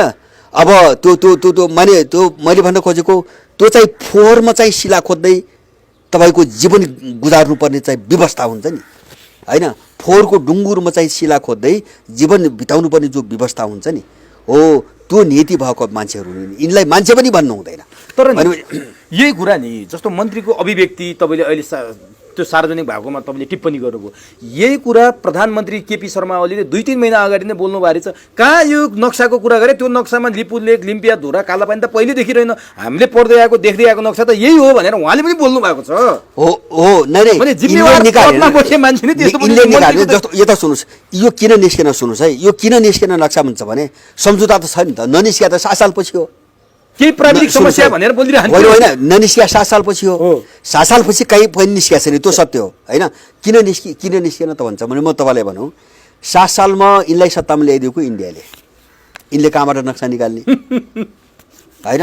सत्तामा ल्याइदिएको इन्डियाले काङ्ग्रेसलाई राणासँग मिलाएर, यिनले कहाँबाट निकाल्ने। अब 17 साल हुँदाखेरि पनि अब 17 सालमा पञ्चायत आउँदाखेरि पनि बिपीलाई फाल्दाखेरि अब कुनै न कुनै इन्डियासँग अलिकति कोअपरेसन थियो होइन। पञ्चहरूले कहाँबाट चाहिँ नक्सा निकाल्ने होइन। 47 साल चाहिँ गणेशमानको घरमा आएर भाषण गरेर चन्द्रशेखरले ल्याइदिएको प्रजातन्त्र हो, यिनले कहाँबाट नक्सा निकाल्ने। अब युद्ध त उनीहरूले चाहिँ तपाईँको कमान्डिङ गरेको, उनीहरूले कमान्डिङ गरेको, उनीहरूले ल्यान्डिङ गरेको, कसले नक्सा निकाल्ने? 62-63 आन्दोलनको पनि त्यही हो, कसले निकाल्ने होइन, उनले प्रयोग गरेका मान्छेहरू भनेपछि नक्सा जो छ त्यो चाहिँ 7 सालभन्दा अगाडिका नक्साहरू छन् जो प्रकाशित भए, अङ्ग्रेजको पालामा प्रकाशित भएका छन्, त्यत्रो नक्साहरू छन्। प्रमाण त त्यही नै हो नि, हामी त मूल चिजलाई मान्यो हो नि। अहिले हेर्दै आएको नक्सा चाहिँ 2007 साल पछिको मात्रै हो 7 साल पछि हो। अब यो पछि चाहिँ सत्तामा आउने दलालले निकाल्ने त्यो त प्रश्न होइन नि त। सम्झौता के हो प्रश्न त्यो हो। सम्झौतामा लिम्पिया धुरा छ कि छैन हामीले हेर्ने त्यो हो। अनि चाहिँ तपाईँको एउटा चोर बिचमा आएर चाहिँ तपाईँको ननिकाल्ला अनि चाहिँ हामीले त्यो निकालेन भने हामी त्यसैलाई मान्ने? बारम्बार भन्नुहुन्छ म नक्सा निकाल्छु भन्नुहुन्छ, नक्सा त नक्सा हो, नक्साले के गर्छ म जमिनै फिर्ता ल्याउँछु भनेर पनि हुङ्कार गर्नुहुन्छ। त्यो ल्याउनुभन्दा पहिले मदन भण्डारीको त्यो आयोग निकाल्नुपर्छ केपीले। नैतिकता छ त्यो आँट छ भने यस्ता स्यालहरूले कराएको धेरै सुन्यो होइन। त्यो केपी ओलीको नैतिकता र त्यो औकात यदि त्यो केपीको औकात हो भने आफैले यो हत्याकाण्ड हो भनेर चाहिँ तयार पारेको रिपोर्ट सार्वजनिक गरौँ त। अहिलेसम्म लुकाएर राख्ने मान्छे नक्सा गर्नै पर्यो। त्यस्ता गए गुज्रेका तल्लो स्तरका कवाडीहरूले ठुला कुरा गर्ने, नक्सा ननिकाल्नुको निम्ति उनले के गरे कुतर्क गरे त हुन्छ भने नक्सा निकाल्ने के फाइदा छ? हामी त देशै ल्याउँदैछ त्यो भने उनले होइन। किन त्यो त नक्सा ननिकाल्ने कुरो थियो होइन। अब त्यो फिर्ता गर्ने औकात केपी ओली भित्र पर्ने विषय होइन होइन। अब नक्साबाट पन्छेन उनले के गरे, सिङ्गो भूगोल आउँदैछ, त्यो क्षेत्र आउँदैछ त नक्साको के अर्थ भनेपछि ठुला कुरा गरे जस्तो मान्छे बराल्यो। किन भन्छ भने कारण थियो नक्सा ननिकाल्ने। नक्सा निकाल्ने बित्तिकै त तपाईँको इन्डियाले खोल्छ नि, यिनका आन्ध्रबुढी खोल्छ नि होइन। यिनी के हुनु महाकाली सन्धि गर्दाखेरि यिनी एमालेहरू, यो मैले झुटो कुरो गरेको छैन, यथार्थ हो। यिनी जति पनि एमाले सडक छाप यिनी चाहिँ चप्पलीहरूले काठमाडौँमा घर बनाए नि, महाकालीको पैसाले घर बनाएको छैन होइन। करोडौँ अरबौँ रुपियाँ यिनलाई आएको छ महाकाली सन्धि गर्नुको निम्ति होइन। त्यो त सबै खुलिसकेको छ नि, सबै थाहा छ नि। एमाले त्यसै फुट्या हो र होइन। त्यसै तपाईँले अगाडि केही सार्वजनिक गर्नुभएको थियो, त्यति बेला सांसदको नाम तटस्थ बस्ने, महाकालीको विपक्षमा हुने, मत हाल्नेहरूको भनेपछि जसले मत हाले उनका सब घर पनि होइन। अब म सबै त भन्दैन, जस्तो कोही चाहिँ त्यहाँ गुटभित्रको मतको हिसाबले पनि, जस्तो अब झलनाथले पनि पैसै खाएर चाहिँ घर बनायो त म भन्दिनँ, झलनाथको पनि त्यहाँ नाम छ। तर यिनी चप्पले जो चाहिँ तपाईँको काठमाडौँमा थिएनन् नि, यिनी सबैले यति त्योभन्दा पनि भ्रष्टाचार त पहिलेदेखि गर्दै आयो। जस्तो मदन भण्डारी मारेपछि त यिनी त छाडा भइगयो नि त, ऊ विदेशीले कुदाएका छाडा राँगा जस्तो भइगयो नि त। जस्तो उपजहरू काण्ड होइन, के काण्ड काङ्ग्रेससँग मिलेर दुनियाँ गरे नि त यिनीहरूले गरे। अब महाकाली त त्यसको क्लाइमेक्स हो, महाकाली त क्लाइमेक्स हो त्यसको होइन। महाकाली सन्धिमा नाङ्गो नाचले यस्तो घिनलाग्दो किसिमले यो माधव नेपाल र केपीको यो अपराधिक ग्याङले महाकाली सन्धि यस्तो घृणित तरिकाले गर्यो कि मनमोहन त्यसको विरुद्धमा थिए, मनमोहन अधिकारी। उनी मनमोहनको भोटिङले गर्दाखेरि यिनको एकमत नपुग्ने, एकमतले यिनी तल थिए होइन। महाकाली एकमत चाहिँ यिनको कम थियो। अनि चाहिँ मनमोहन चाहिँ तपाईँको बिरामी, सायद मलाई लाग्छ मेरो भाषा है, उनलाई बिरामी गराए कि होइन यो पारित गर्नुको निम्ति। मनमोहन बिरामी भएर अथवा उनी मत नहाल्न मन नलागेर पनि हुनसक्छ होइन। उनी बिरामी नै थिए, बिरामी भएर टिचिङमा बसेको बेला होइन, म चाहिँ ननिस्किँदासम्म बैठक नराख भनेको थियो उनले। उनको नियत खराब होइन। अनि चाहिँ तपाईँको मनमोहन चाहिँ तपाईँको टिचिङ अस्पतालमा भर्ना भएको बेला मनमोहनको नामबाट अर्को एउटा वैकल्पिक केन्द्रीय सदस्य जसको भोटिङ गर्ने अधिकारै हुँदैन। एउटा त वैकल्पिक केन्द्रीय सदस्यको भोटिङ राइट हुँदैन होइन। दोस्रो कुरो अर्काको नामबाट माने प्रतिनिधि तयार पारेर भोटिङ गरिन्छ। अनि एउटा चाहिँ नक्कली मान्छे त्यहाँ वैकल्पिक सदस्य तयार पारेर मनमोहनको नामबाट जबरजस्ती विरोध हुँदाहुँदै मत हालेर चाहिँ तपाईँको यिनीले चाहिँ एकमतले पारित गरिरहेछ होइन। राष्ट्रघात त त्यहाँबाट राष्ट्रघात यिनी सचेत ढङ्गले चाहिँ देश मार्न हिँड्या हो कि होइन यिनीहरू होइन। अर्काको नाममा यसले त बुझाउँछ नि त। माधव नेपाल र केपी ओलीको नेत के थियो भन्ने कुरो यो घटनाले बुझाउँदैन। अरू चाहिँ मतका कुरा त तपाईँ आफ्नो आप चाहिँ बुझाइको कुरा भयो अरे होइन। अस्पतालमा सुतेको चाहिँ पार्टी अध्यक्षको नामबाट अर्को चाहिँ कृत्रिम उम्मेदवार खडा गरेर प्रतिनिधि खडा गरेर अनि उसको भोट हालिकन बहुमत पुर्याउने भनेपछि कत्रो नाङ्गो अपराध गरेका थिए यिनीहरूले। भनेपछि यिनी अपराधीहरूले कुन मुखले चाहिँ तपाईँको बोलिरहेका छन् भन्छु क्या मैले अहिले। यति गरिसकेपछि अहिले जुन बाटो सडकको त्यो 80 किलोमिटर बाटो नेपाली भूमिमा बनाइएको कुरा उठिरहेछ नि, यो विषयमा माधव नेपालले विज्ञप्ति निकाल्ने, प्रचण्डले विज्ञप्ति निकाल्ने, केपी ओलीले विज्ञप्ति निकाल्नुको कुनै तुक देख्नुहुन्छ? विज्ञप्ति निकाल्ने यिनी अपराधी हुन्, मान्छे बराल्ने अपराधी हुन्। मेरो प्रश्न हुन है यिनी हुन् भने जस्तो प्रचण्डको चाहिँ भोलिपल्टै स्वर परिवर्तन भइसक्यो। उनले के भने के भन्छन् त माने मान्छेलाई बेको त किन यिनी पनि त समाप्त हुने त दिन आयो नि त। मान्छे त भड्क्यो नि। अब कति दिन बाँच्ने मैले भन्छु नि होइन। यो असन्तोषी एक दिन आगो बनेर निस्क्यो भने यिनी कति दिन बाँच्ने? यस्तो चिज कति यो त यिनले हेरिरहेछन् नि। त्यस कारणले यिनी के हुन्छ भने अस्ति बोले हिजो के भने होइन यसलाई अन्तर्राष्ट्रिय न्यायालयमा पुर्याउनु हुँदैन, त्यो बेला आइसकेको छैन भने हिजो बोले। तर कूटनीतिक पहलबाट भएन भने अर्को तरिकाले गर्नुपर्छ पनि भने नि पर्छ। त्यो त अमूर्त भयो नि त। के गर्ने? अर्को त अन्तर्राष्ट्रिय न्यायालयमा नजाने भनेपछि गर्ने के? अर्को तरिका एउटा पनि दुईटा हो। जस्तो कूटनीति पनि कहाँ सुरु भएको छ? कर्मचारी स्तरमा हो, मन्त्री स्तरमा त छैन। मन्त्री स्तरमा छैन। भारत स्थित नेपाली दूतावासमा बुझ्छु अनि बल्ल म आधिकारिक भनाइ सार्वजनिक गर्छु भन्नुको कारण के परराष्ट्र मन्त्रीले हो अब उसँग बुझ्ने रे आफ्नो देशको मामिला उसँग बुझ्ने। एउटा सचिव स्तरको मैले भने यिनी त खाते हुन् यिनीहरू होइन। सडक छाप खाते हुन् यिनीहरू होइन। आफ्नो देशको त्यत्रो भूभाग लुट्या छ। अघिल्लो पटक चाहिँ सर्वसम्मतिले पारित गरेका छ। अहिलेको कुरो मात्रै होइन, अघिल्लो पटक जो कालापानी 4-5 अगाडि आयो नि, बालोटारमा सर्वसम्मत बैठक गरेका छ, संसदमा बोलेको छ। अहिले आएर बुझ्छु भन्छ। अनि फेरि आँखा अगाडि त्यो छर्लङ्ग छ आफ्नो भूमिमा, आफ्नो भूमि। अनि बुझ्नुपर्ने किन भने बुझ्नुपर्ने किन भनेपछि नै अगाडिको विकल्प भने के हुन्छ भने अगाडिको विकल्प भने एउटा अन्तर्राष्ट्रियकरण गर्ने हो। दोस्रो चाहिँ त्यहाँ चाहिँ सेना लगेर तैनात गर्ने। त्यो विषयमा सेना लगेर तैनात गर्ने। अब यो सुन्नुहोस् है, यो दुईटा काम यिनीहरू गर्दैनन् भनेपछि अब अरू गर्ने भने त मान्छेलाई बराल्ने कुरा नभयो त। कूटनीतिक प्रयास भने त मोदीसँग सिधै फोन गर्न नसक्ने निकम्माले होइन अनि के गर्छ? अगाडि के गर्छ? अनि यही विज्ञप्तिमा पनि यहाँ राजनीति भइरहेछ क्या। जस्तो परराष्ट्र मन्त्रालयको विज्ञप्ति आयो जहाँ चाहिँ नि छाप पनि छैन, हस्ताक्षर पनि छैन, बेनामे छ। अघिल्लो पटक पनि यही भएको थियो, अहिले पनि यही भएको थियो। यिनीहरू किन हस्ताक्षर गर्न र छाप लाउन किन डराउँछन्? होइन उनीहरूले धम्काउँछन् नि। किन यिनीहरू त दिइसकेका छन्। मैले भने नि महाकाली सन्धिदेखि बारुबुदेसम्मका उनले त त्यो बाहिर पो आछ अरे त। उनले त तैँले यस्तो गरे हो भन्छ नि त। भनेपछि अर्को भाषा लिइसकेको हो। एकदमै एक्ज्याक्टली भएकै त्यही हो। जस्तो अहिले हस्ताक्षर दिँदाखेरि त ऊ त फस्छ नि, अब यो प्रदीप गेवारी यो कवाडी तपाईँ इन्डो पेसिफिकमै भन्नुहोस् न, उहाँ गएर हस्ताक्षर गरेर आछ होइन। इन्डो पेसिफिकमा सामेल हुने नेपालले केन्द्रीय भूमिका खेल्ने भनेर सही गरेर आछ। यहाँ भन्दैन अहिले बाहिर आयो भने कुराकानी मात्रै हो, मैले गरेका छैन भन्छ। अनि अमेरिकनले रिपोर्टमा चाहिँ सहमति भइसकेको छ भने निकाल्छ। अनि नेकपाका मान्छेको कार्यदलको सार्वजनिक भएको जुन प्रतिवेदन छ त्यहाँ आफ्नो फरक मत राख्छन् यिनी। फरक मत राख्छ होइन, कार्यदलमा सहमति जनाउँछ, बाहिर आएर फरक मत राख्छ। अनि त्यो पेश गर्ने बेला फरक मत राख्छ। यो कस्तो होइन सुन्नुहोस्, कार्यदलमा विमति भएपछि त जुन बुदामा झलनाथ र भीम रावलको चाहिँ सहमति भयो नि त्यसको मुनिबाट चाहिँ भिन्न मत भन्ने हुन्छ सँगसँगै। त्यहाँ भिन्नमत छैन। मैले पाएको जानकारी त्यो चाहिँ फाइनल गर्दासम्म उसको पनि ओके छ होइन, सार्वजनिक त्यसपछि उनले भने ए तैँले चाहिँ यहाँ सही गरेर फेरि त्यहाँ त्यस्तो गर्ने भने नि यिनीहरूले। अनि उसले भिन्नमा तयार पार्यो होइन। यही हो स्तर यिनको स्तर त्यही डरले यिनले बेनामी वक्तव्य निकाल्छन्। किन भन्छ भने सही गरे त प्रमाण हुन्छ नि त, उसले त छोड्दैन नि। म तपाईँलाई एउटा उदाहरण दिउँ, कस्तो गराइदिन्छन् उनीहरूले भन्छ भने यिनको हैसियत बुझ्न क्या।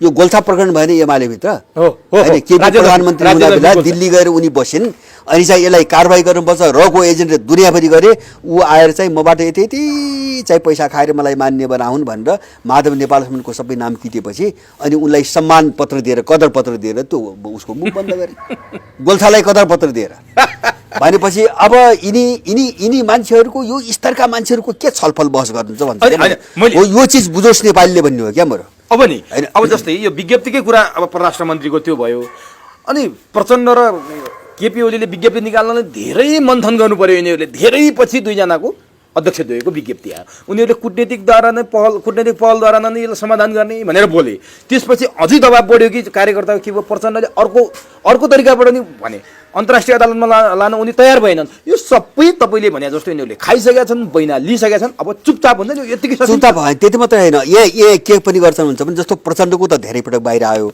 यिनले यहाँ चाहिँ वक्तव्य दिए होइन उनीहरूसँग के भन्छन् अब हाम्रो पनि तपाईँहरूले बुझिदिनु पऱ्यो पार्टी छ मास छ भट्किया छ यस्तो होइन यो सब चाहिँ ब्यालेन्ससम्म त राख्नु पऱ्यो नि भन्छ उता भन्छ उनीहरू होइन जस्तो हिजो पनि प्रचण्डले धेरै पटक समाचार आयो नि पार्टी पङ्क्तिलाई चाहिँ अन्तिम विद्रोह भनेर चाहिँ काठमाडौँ जम्मा गर्ने होइन 6 दिनसम्म चाहिँ तपाईँको भोकै होइन महामारी लगाएर चाहिँ राख्ने अनि यिनीहरूसँग के भन्ने हाम्रो पनि व्यवस्था बुझिदिनु पऱ्यो नि होइन मान्छेलाई त बिस्तारै बिस्तारै ठन्डा बनाउँदै जानु पऱ्यो एकैचोटि कहाँ हुन्छ यति कुरा नबुझेर कसरी हुन्छ यतातिर गर्ने यिनको त खेलै हो र यिनले जो वक्तव्य दिएका छन् नि मलाई विश्वास छ इन्डियनहरूलाई यिनले जानकारी दिएर वक्तव्य दिएका छन्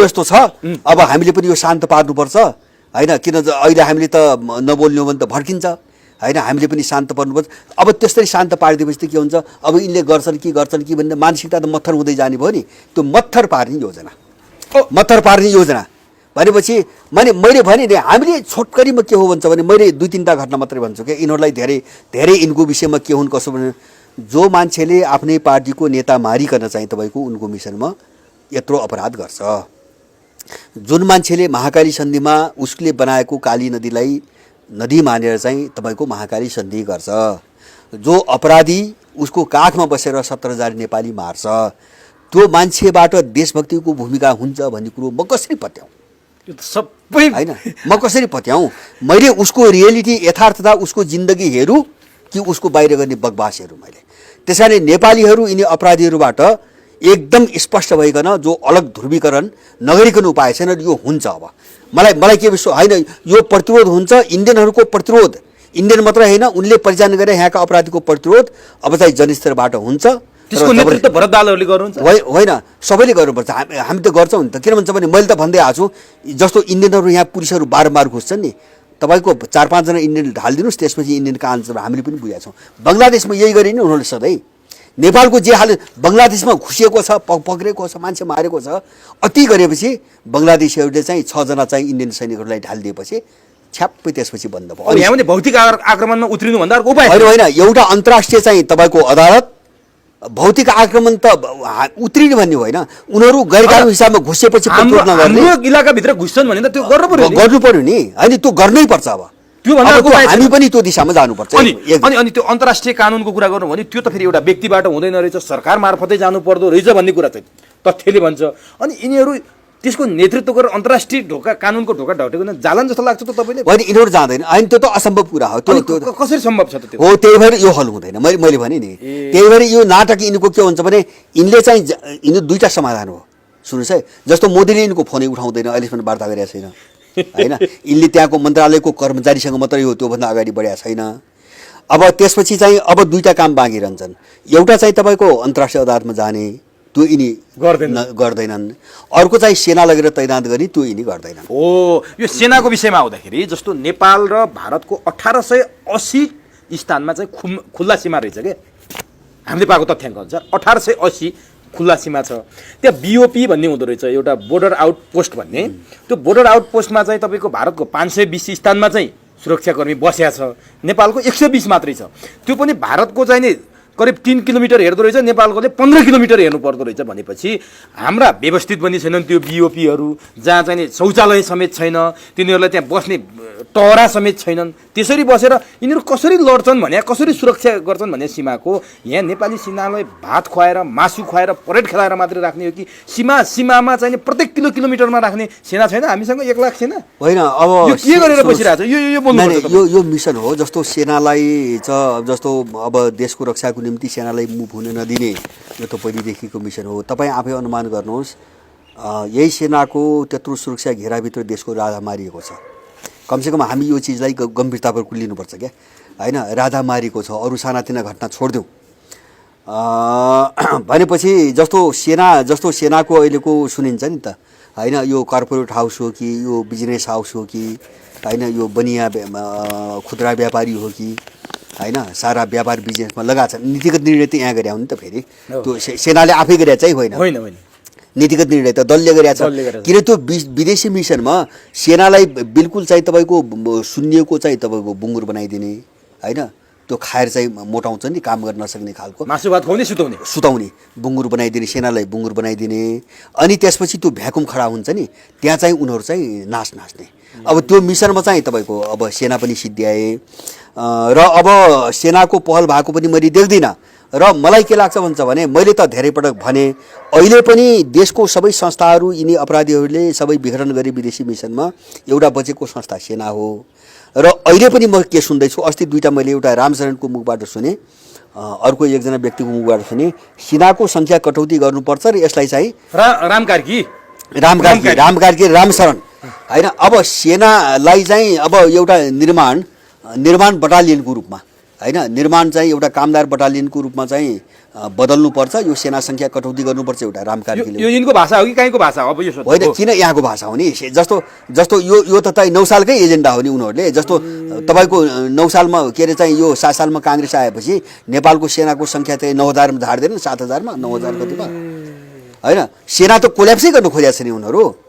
जस्तो अब सेना चाहिँ स्वाट्टै घटाइदिइसकेपछि त अब त कन्ट्रोल त उनले गर्नुभयो। रामकार्की र रामशरण महतले भन्नुको चाहिँ तात्पर्य चाहिँ के थियो यिनीहरू? होइन, यस्तो सेना विघटन गर्ने उनको योजना धेरै। जस्तो पहिले सेना पनि प्रयोग गरेको छ है मैले, यो सेनामा चाहिँ यो निर्दोष छ पनि मैले भन्दिनँ। जस्तो दरबार हत्याकाण्डमा प्रयोग गर्यो, होइन? जस्तो देशमा यत्रो समस्या छ, यहाँ मुभ हुन दिएको छैन, त्यहाँ प्रयोग गरिरहेछ, होइन? जस्तो अब यी इन्डो पेसिफिकमै प्रयोग गरिरहेछ, होइन? मैले त यही लकडाउनभित्रै पनि लेखेँ, लकडाउन लागिरहेको यहाँको सेनाले अमेरिकनबाट प्रशिक्षण ल्याएको छ गोप्य रूपमा, होइन? अब फोटोसहितै मैले चाहिँ तपाईँको अब फेसबुकमा राखेँ भनेपछि बदमासी यिनीहरूले पनि गरेका छन्।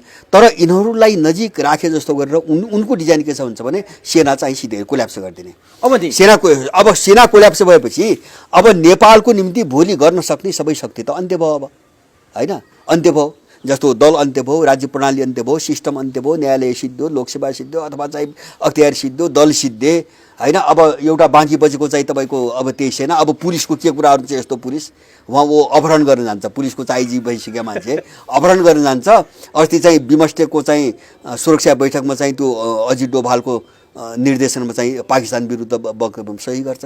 अब यस्तो चाहिँ पुलिस आइजिपी छ यहाँको भनेपछि अब यो सेना सिद्ध्याउने एउटा रणनीति छ। सेनालाई हात लिए जस्तो, सेनालाई साथ दिए जस्तो गर्ने र आफ्ना एजेन्टहरूबाट कुरो लगाउने एउटा माहौल बनाउने। किन यो 63 सालपछि आएको एजेन्डा हो नि त। माओवादीले त ठुलो कोसिस गर्यो नि सेना समाप्त पार्ने।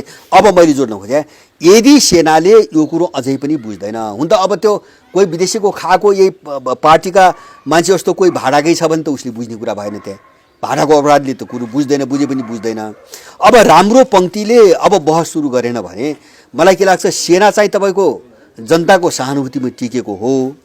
यो जनता भड्कियो भने यो सेना रहँदैन। यसमा चाहिँ यिनले सपना नदेखे हुन्छ। किन विदेशी विघटन गर्ने पक्षमा छ। अहिले दलहरू जस्तो छिछि र दुर्दोष होस् त सेना जनमतबाट, त्यसपछि यसलाई विघटन गर्न चाहिँ 5 मिनट लाग्दैन। यहाँ अब नि कसको आडमा रहन्छ सेना? सुन्नुहोस्, अहिलेसम्म त यसको पक्षमा जनता उत्रिदिनेछ। किन छ नि, जस्तो ज्ञानेन्द्र सेना गर्ने एउटा जनमत देखिन्छ नि, त्यो सहानुभूतिले टेक्या हो सेना। होइन, त्यो गुमोस मात्रै सेनालाई यिनीहरूले 5 मिनटमा विघटन गर्छन् विदेशी एजेन्डामा। अब नि तपाईँले यति भने डरलाग्दो चाहिँ एउटा चित्र चरित्रण गर्नुभयो। जस्तो सेना भनेको त लडाकु हो, लड्ने हो। लड्ने भनेर सीमामा गएर भारतसँग लड्ने भने पनि होइन, जहाँनिर चाहिँ हाम्रो सीमा घुमेको छ, यत्रो सिमाना गुम्यो। अहिलेसम्म नेपालको 72 स्थानको करिब 60,000 हेक्टरभन्दा बढी भूमि चाहिँ भारतले लिइसकेको छ। अब यो नेपाली सेना ब्यारेकभित्र बसेर आराम गर्ने सुत्ने मात्रै हो कि चेकपोस्ट खडा गरेर सीमा सुरक्षामा सरकारले खटाउने हो भन्ने कुरामा पनि यिनीहरू पनि किनिसकेका छन्। तपाईँले भनिसकेपछि अब जनता उठ्नुपर्ने बेला भएन, अब तपाईँहरू उठ्नुपर्ने बेला भएन, अब जनताले गोलबन्द गर्नुपर्ने बेला भएन, अब हरेक नेपाली सेना हुनुपर्ने बेला भएन र भरतजी? होइन, बेला भयो। जस्तो हामी पनि अत्याधिक जोड चाहिँ अब जस्तो एक चरण त जस्तो भण्डाफोर यिनलाई त एक्सपोज त गर्नु पर्यो होइन। जस्तो यिनलाई सबै राम्रोसँग नबुझ्दाखेरि त मान्छे त सङ्गठित त हुँदैन नि। मलाई लाग्छ त्यो चरण अब पुरा भयो होइन। अब योभन्दा कति नाङ्गिने यिनीहरू होइन, अब कति बदनाम हुने, कहिले देख्न पाउँछन्, कहिले अनुभव होइन। अब सुरु भयो। जस्तो सेनाले ओम्नीले नगरेको बिजनेस औषधिको बिजनेस गर्न थाल्यो, सेनाले बिजनेस गर्ने, सेना व्यापारमा हात हाल्ने हो भने सुरक्षा त जनताले गर्नुपर्ने भयो त। अब त होइन, जनताले गर्नै पर्छ। मैले त्यो भएर मैले पहिले पनि लेखेँ, मैले सामाजिक सञ्जालमा पनि लेखेँ, सेनाले यो बेला चाहिँ तपाईँको हाम्रो भूमिका के हो भन्ने कमसेकम सरकारलाई दबाब दिन त सक्छ नि त। जस्तो त्यो पनि त कुरो आएन। जस्तो उनी के भन्छ भने सरकारले निर्णय गरेर परिचालन गरेपछि हामी गर्ने हो भनेर भन्छ। ल ठिक छ, त्यो एउटा तर्क हो, बाहिर देखाउने तर्क भयो। त उसले के गर्यो? उसले सरकारलाई दबाब दियो कि दिएन? ऊ त देशको रक्षाको निम्ति पनि अर्को उसको काम। सीमा लुटिएपछि, सीमा मिचिएपछि अटोमेटिक उठेर जानु पर्दैन? उठेर जानुपर्छ होइन। हामी जान्छौँ भने सरकारसँग भन्ने बित्तिकै कुन सरकारमा कुन मान्छेले नाइ भन्छ होइन, कुन जनताले नाइ भन्छ? नै, जनताले त भन्ने कुरो भएन होइन। हामी मुभ गर्छौँ, ल निर्णय गर भन्ने बित्तिकै यिनले पनि कसरी नाइ भन्छ? त्यति एक्सपोज हुनु पऱ्यो नि, त्यो जोखिम मोल्नु पऱ्यो नि यिनीहरूले। त्यस कारण यो सम्भावना देख्नुहुन्छ कि देख्नुहुन्न सेनाले त्यो जोखिम मोल्ने? होइन, अहिलेसम्म मैले देखाएको छैन। त्यही भएर यो आक्रोश सेनाप्रति बढिरहेको छ। अहिले लाख माथि सेना छ, पुलिस त्यतिकै सङ्ख्यामा छ, सशस्त्र पुलिस त्यतिकै सङ्ख्यामा छ भने यिनको काम के हो? अहिले यहाँ द्वन्द्व पनि छैन, आन्दोलन पनि छैन, नेपालमा गृहयुद्ध पनि छैन, जानुपर्ने त सीमामा होला नि त। जानुपर्ने, यिनले कमसेकम माग राख्नुपर्ने, एउटा भूमिका त हुनुपर्ने नि होइन। जस्तो किनभने मैले किन भनेको हुन्छ भने यो तपाईँको पुलिस जस्तो चाहिँ तपाईँको अनि चाहिँ तपाईँको कर्मचारी जस्तो कुतर्क गरेर त छुट्टी पाइएर नि, यो त स्पेसल्ली देशको रक्षाको निम्ति बनेको संस्था हो। यसको अर्को कामै छैन। अनि चाहिँ यो चाहिँ आन्तरिक शान्ति सुरक्षाको नाममा चाहिँ नागरिक मार्न चाहिँ मुभ हुने, खट्ने होइन। नागरिकको मामिला त पुलिसले हेरिरहेछ नि। अनि बिचबिचमा चाहिँ नागरिक मार्ग चाहिँ परिचालन हुने, लकडाउनमा सेना परिचालन भनेर आयो अस्ति अनि चाहिँ तपाईँको देशको रक्षाको निम्ति नजानी भएपछि सेना कसको हो भने अब बहस गर्ने कि नगर्ने? सेना कसको निम्ति, के को निम्ति राख्या हो? अब त शङ्का के हुन थाल्यो भन्छ भने तपाईँ हामीलाई मार्नकै निम्ति राखिएको हो कि यो? आशंका गयो नि त। किन हिस्ट्री पनि त हेरेका छौँ नि हामी, माओवादी कालमा हेरेका छौँ, बिचबिचमा गएको चुनावको बेला हेरेका छौँ होइन। आन्तरिक मामिलामा त मुभ त भइरहेछ नि, तर राष्ट्रको मामिलामा मुभ किन हुँदैन? अब सेना नेपालीप्रति, नेपाली जनताप्रति, नेपाली भूमिप्रति उत्तरदायित्व छ कि छैन भन्ने कुरा अब परीक्षण हुने बेला आयो। परीक्षण नै निर्णय ठिक छ, यिनी आफै जान नसक्लान्, तर यिनले त्यो चाहिँ सरकारसँग चाहिँ आफ्नो प्रस्ताव राख्दैनन्। अब त्यहाँबाट सबै क्लियर हुन्छ, सबै बुझिन्छ। र अर्को चिज चाहिँ मैले बारम्बार भनेको र अहिले पनि भन्ने के हुन्छ भने हेर्नुहोस्, यो परिस्थिति कस्तो हुन्छ भन्छ भने तपाईँको मेरो दिमागमा के छ, परिस्थिति त्यो आधारमा चल्दैन। परिस्थितिको बाहिरको परिवेशका आफ्ना नियम छन्, आफ्ना प्रक्रियाहरू हुन्छन्।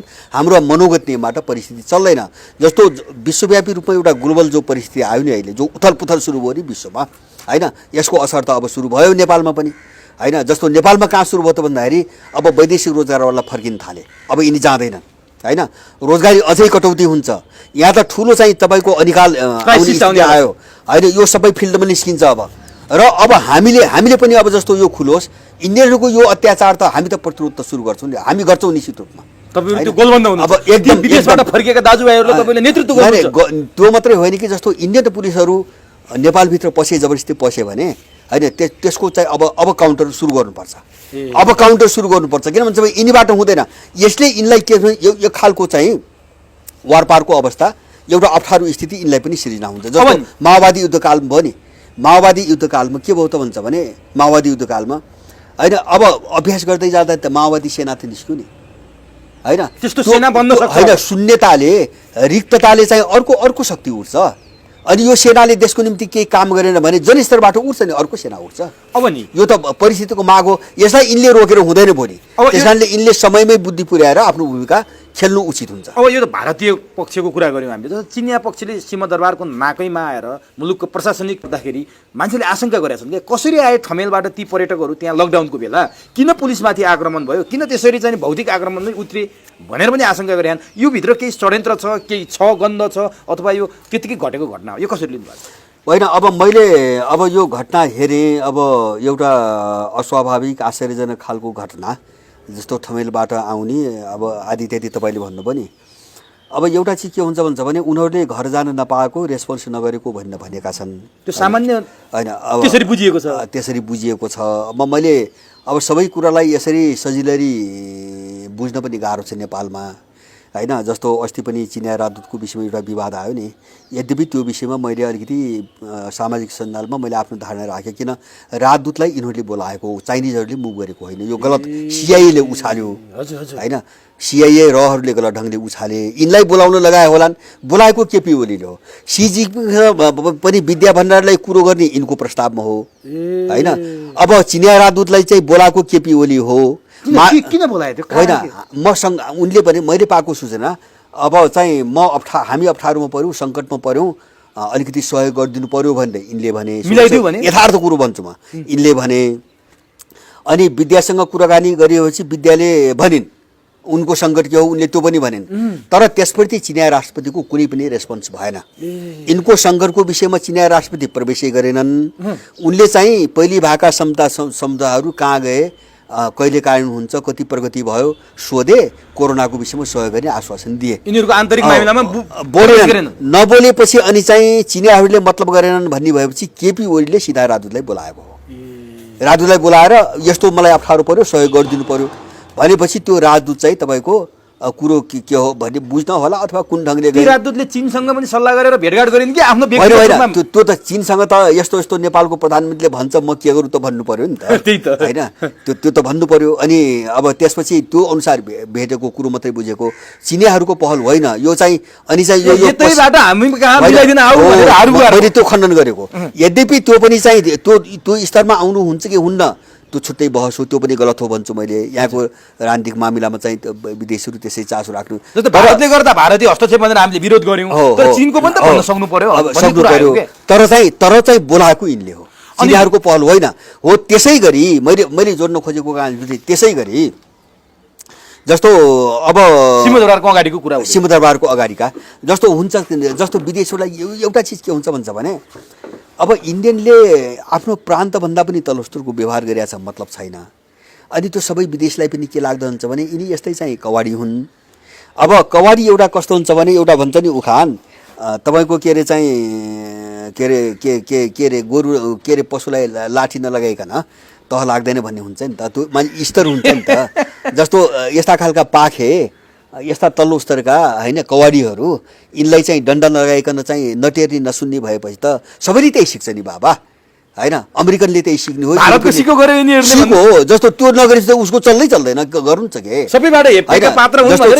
राम्रै नेतले गरे पनि जस्तो एकछिन मान्नुहोस् चिनियाहरूले राम्रै नेतले अहिलेसम्म नेपालसँगको व्यवहार राम्रै छ त्यसलाई अनर्थ लगाउनु इन्डियन र पश्चिमाहरूको जस्तो छैन तर चाहिँ अब त्यो राम्रो व्यवहारले यिनी चाहिँ सुराकी यिनी दलाल एजेन्टहरूबाट कामै नहुने भएपछि उनले पनि त जसरी काम हुन्छ त्यही शैली प्रयोग गर्छ सिक्ने त त्यही हो किन त्यो अनुभव हो नि त नत्र त काम नहुने भयो नि यस्तै तरिकाले बानी परेका छन् नेपालीहरू हो यिनीहरू यही हुन् भन्ने भयो क्या सबैलाई परिचित अनुहार विदेशीहरूलाई हो यिनलाई यो विवाद नगरिकन चाहिँ यिनी तह लाग्दैनन् भन्ने चाहिँ उनलाई त्यो परिसकेका हुनाले उनले गर्छ नत्र भने जस्ताले तस्तै ढिलाले निस्तै भने जस्तो उस्तै व्यवहार एकदम नत्र भने अरू मामिला छोडिदिनुहोस् वैदेशिक कूटनीतिक मामिलामा जस्तो मान्छेले भेटघाट गर्दा यहाँ चाहिँ आफ्नो कुरो राख्दा तपाईँको राजाहरूको पालामा त्यही पञ्चायत कालभरि पछि म भन्दैन अहिले विदेशीहरूको त्यस बेलाका चाहिँ नि फोटोहरू हेर्नुहोस् भिडियोहरू हेर्नुहोस् त्यो शिष्यता त्यो नम्रता किन गरे नि त त्यस बेला विदेशीले जस्तो होइन त्यो त यहाँको मान्छे हेरेर न गर्ने हो त्यस कारण उनीहरूले मान्छे गन्दैनन्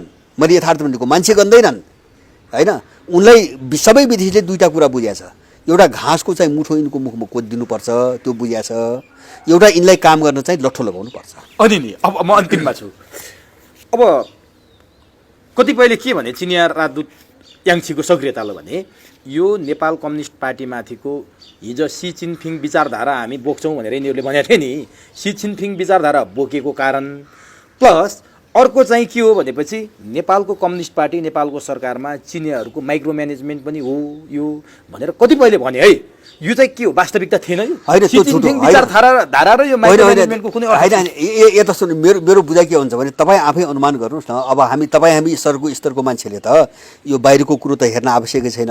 अब जो मान्छे अब उनीहरूले बुझ्यो, उनले आम रूपमा बुझेको, जो मान्छे सिआईले परिचालन गरेका छ, जो मान्छे रहले परिचालन गरेका छ, जसले जिन्दगीभरि चाहिँ यिनलाई प्रयोग गरेर चाहिँ नेपालमै राख्दा मता छ, त्यो मान्छे हाम्रो हो भने चाहिँ त्यो चाइनिजको मूर्ख छ र होइन।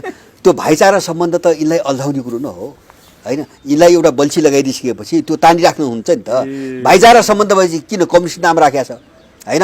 अब त्यो भाइचारा सम्बन्ध भइसकेपछि त अब त्यो भाइचारा भने त एउटै घरको भने हो क्या। भाइचाराको अर्थ अर्कै हुन्छ होइन। त्यो निर्णायक बेला भाइचारा त अर्थ कहाँ पनि लाग्छ भन्छ भने भोलि निर्णायक चाहिँ तपाईँको सङ्कट आयो भने एकछिन मान्नुहोस् अब त्यो पार्टी जसले भाइचारा सम्बन्ध राखेको छ, अब चीन, अमेरिका, रुस अथवा भारत यिनको बिचको कुनै लडाइँमा वारकी पारको स्ट्यान्ड राख्नु पर्यो भने त्यो भाइचारा सम्बन्ध निर्णायक हुन्छ, नत्र विश्वासघात हुन्छ।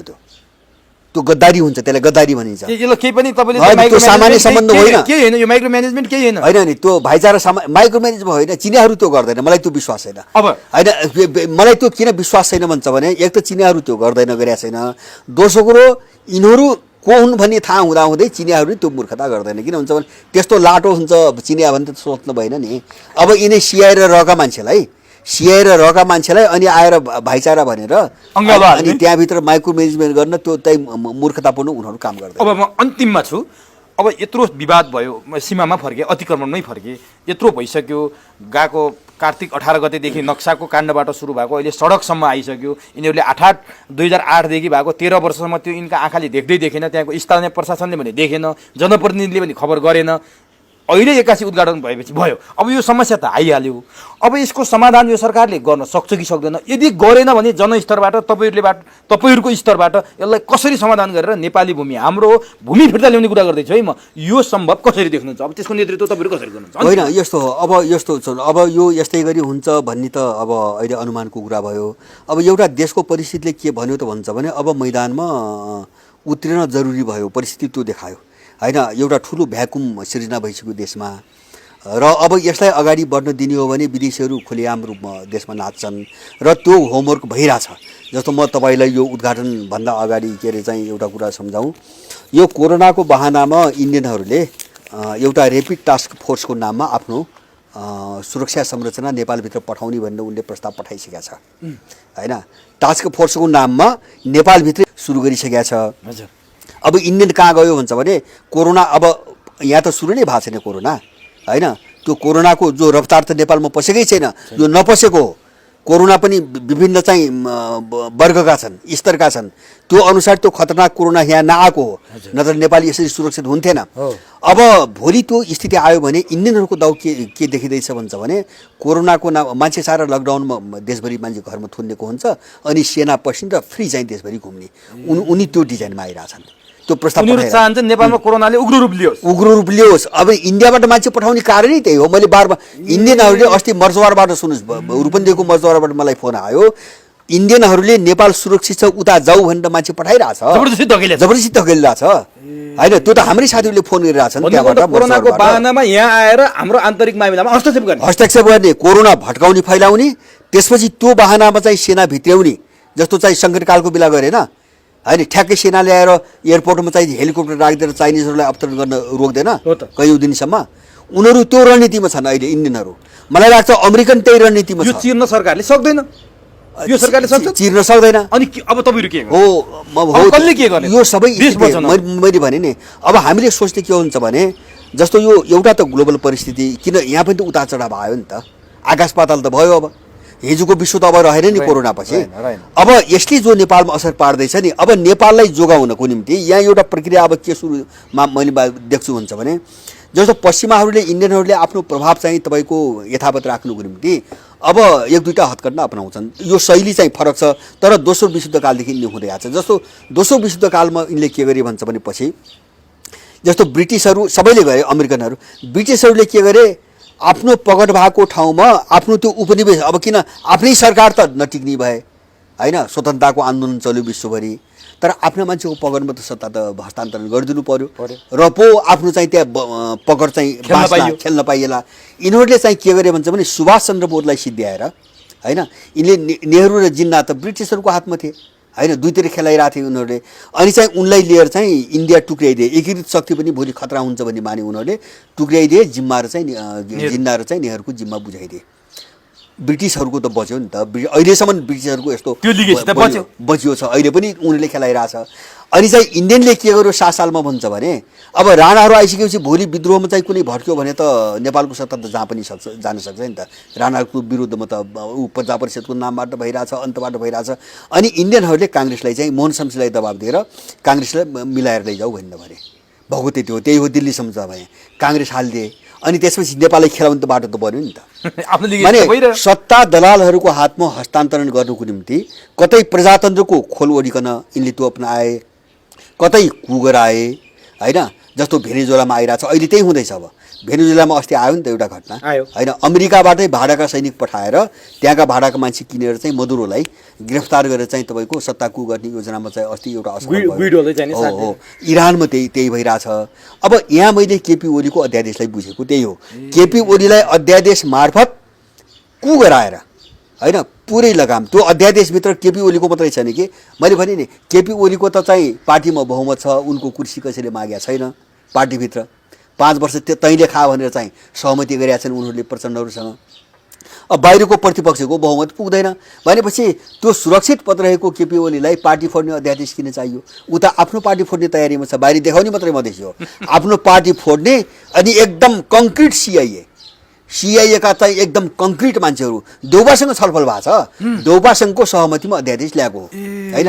अनि कङ्क्रिट चाहिँ वेस्टर्नहरूको एउटा ब्लक बनाएर बहुमत बनाउने, एमसिसी पनि पास गर्ने। एमसिसी त यहाँको अहिलेको मुद्दा भयो। अब विश्वको परिस्थिति जस्तो देखिँदैछ नि हो, यसलाई चाहिँ अब पश्चिमाहरूको डिजाइनमा चाहिँ हाक्ने एउटा त्यो भने सेडिमेन्टेसन भन्छ नि, थेग्रिने भने एउटै कित्ताका अपराधीहरू थेग्रिने त्यो प्रक्रियाको रूपमा हो, कित्ता काटको निम्ति अध्यादेश ल्याएको हो होइन। तर बिचमा चाहिँ तपाईँको ओली असफल भए होइन, उनको चाहिँ त्यो अब उसले गर्दाखेरि असफल भए नबुझेर अथवा खेल्न नजानेर भने अब यो प्रक्रिया नेपालमा सुरु हुन्छ, यो सबै हामीले बुझेका छौँ।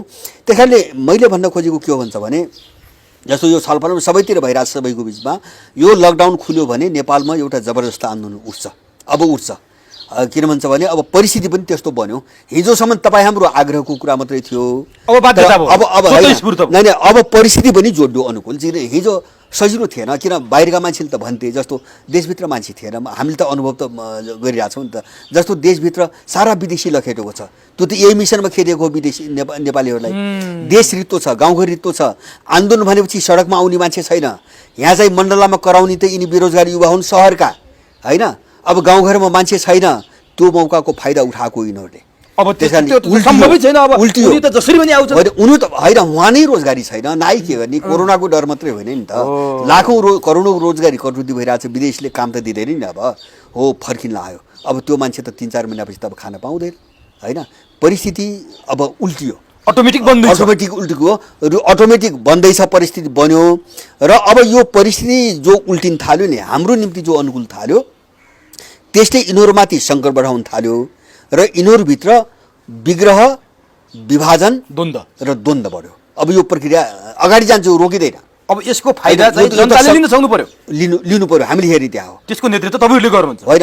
हामी जस्ता धेरै छन् होइन, गर्नै पर्यो। अब गर्नै पर्यो, तपाईँहरू जस्ता मान्छेहरू एक ठाउँमा आउनु होइन। आउँछौँ हामी, आउँछौँ, यिनको ताकत छैन, यसलाई रोक्ने यिनको ताकत छैन। मैले भने नि त्यसपछि देशले एउटा स्थिरता। म नेपालको अबको लडाइँ मैले शुद्ध नेपालभित्रको परिघटनाको रूपमा मैले बुझ्दैन होइन। यो चाहिँ विश्वव्यापी रूपमा जुन उथलपुथल भयो नि, त्यससँग जोडिएको अब लडाइँ हो यो। किन नेपालको सङ्कटै यो बाहिरको रणनीतिमा आधारित सङ्कट हो। त्यही भएर मैले बारम्बार के भनेको छु भन्दाखेरि यो विश्व परिस्थितिको अभिन्न रूपले जोडिएर आउँछ र यो विश्वमा चाहिँ यिनलाई परिचालन गरेका चाहिँ शक्तिहरू अत्यन्तै नाजुक अवस्थामा पुगे। अब त्यसको असर यहाँ हुन्छ, परिवर्तन जनताले महसुस गर्छ होइन, गर्छ। र अब हामी चाहिँ आँटेर जानुपर्छ, मेरो बुझाइ त्यति हो। हस्।